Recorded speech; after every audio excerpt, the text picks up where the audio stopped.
ఇందాక మనం వెళ్ళేటప్పుడు చూసాం, చక్కగా నువ్వు ఒక్క చెవు పోగు పెడితేనే తాట తీసి, జనాలు లేకపోయినా పర్వాలన్నా. విన్నారా? ప్రతి విషయంలో పర్ఫెక్షన్ ఉన్న చోట ఎవడుండడు. అది నొప్పితో ఉంటది, బాధతో ఉంటది. ఆ సేవకుడికి ఇబ్బందులే ఉంటాయి, ఆ సేవకుడికి ఆర్థికపరమైన ప్రాబ్లమ్స్ ఉంటాయి, ఆ సేవకుడు ఇబ్బంది అనే కొలుములో ఉంటాడు. అయినా నీతి నిమిత్తం నిలబడతాడు. గుంపులు ఏమి ఉండరు అక్కడ. విన్నారా? వాళ్ళు చెవులకు పోగులు వేసుకున్నారు, చేతులకు కడియాలు వేసుకున్నారు. ఒకడైతే ఆడదానిలాగా ముడేసుకొని చర్చికి పట్టుకొని బైబిల్ పట్టుకోవడానికి వాడికి సిగ్గుందా? ఇలా వేసి ఏం కట్టాడు? రిబ్బన్స్ వేసాడు, చెవికి ట్యాగ్ పెట్టాడు, చేతికి కడియం పెట్టాడు.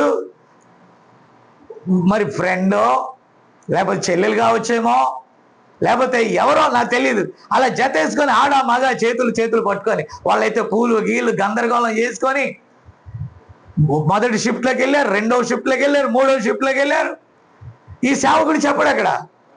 ఒకవేళ సేవకుడు చెప్తే ఎవడైనా వస్తాడా? ఎవడైనా మందిరంలోకి వస్తాడా? నా మాటకి జవాబు ఇవ్వండి. వస్తాడా?